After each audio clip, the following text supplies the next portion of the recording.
छत्रपती शिवाजी महाराजांचा पुतळा उभा करत असताना तो निकृष्ट दर्जाचा उभा राहिला।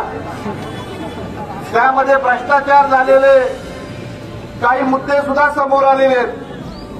म्हणजे छत्रपती शिवाजी महाराजांचा पुतळा उभा करत असताना सुद्धा या मलिदा गँगनी यामध्ये हात मारलेला आपण पाहतोय।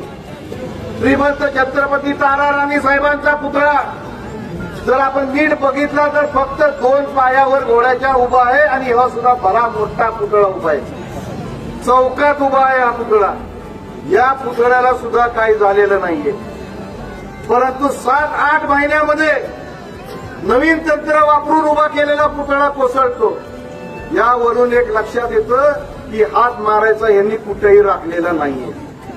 जनतेचा विश्वास आता पूर्णपणे यांच्यावरून उठलेला आहे। आता मित्रांनो, ह्यांना उचलायची आता वेळ आलेली आहे, हे सुद्धा आपण या ठिकाणी ठाम निश्चय बांधला पाहिजे।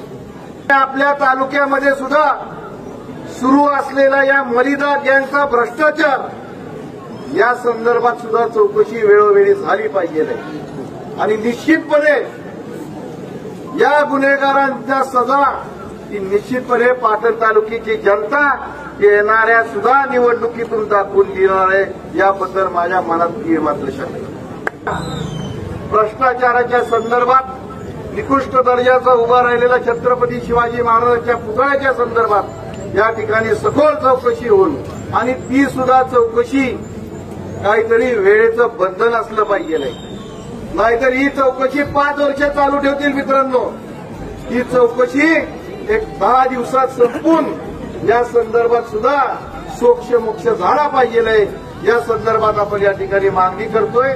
पुन्हा एकदा या ठिकाणी आपल्या सर्वांना मी विनंती करतो की जोरात घोषणा देऊया आपण, छत्रपती शिवाजी महाराज की जय, जय भवानी, जय शिवाजी। आणि या ठिकाणी आपण निषेधार्थ जो पुतळा आणलेला आहे या पुतळ्याला सुद्धा या ठिकाणी आपण जोडे मारून आंदोलन करायचं।